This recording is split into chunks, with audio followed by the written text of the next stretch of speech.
छगन भुजबळ साहेब कॅबिनेटमधनं कुठेही निघून गेले नाहीत. छगन भुजबळ साहेबांची माझी चर्चा झालेली आहे. मी त्यांना आश्वस्त केलेलं आहे, हा जो काही GR आपण काढलेला आहे त्याच्याने ओबीसी समाजावर कुठलाही परिणाम नाही. हा सरसकट GR नाही, हा पुराव्याचाच GR आहे. फक्त मराठवाड्यामध्ये इंग्रजांचं राज्य नव्हतं, मराठवाड्यामध्ये निजामाचं राज्य होतं.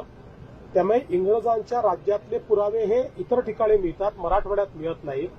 मराठवाड्यातले पुरावे हे निजामाकडे म्हणजे हैदराबाद गॅजेटमध्ये मिळतात. त्यामुळे तिथले पुरावे जे आहेत ते आपण ग्राह्य धरलेले आहेत. त्यामुळे जे खरे कुणबी आहेत त्या पुराव्यांमध्ये त्यांनाच हे मिळणार आहे.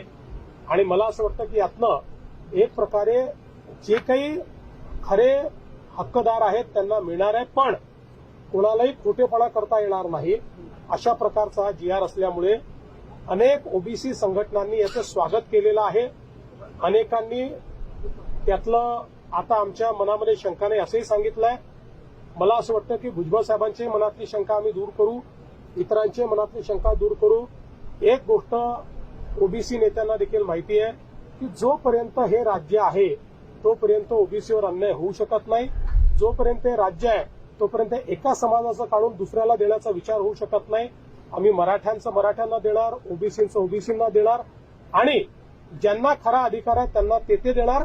कोणाचं काढून कोणाला देणार नाही. दोन समाजाला एकमेकासमोर कधीच आणणार नाही.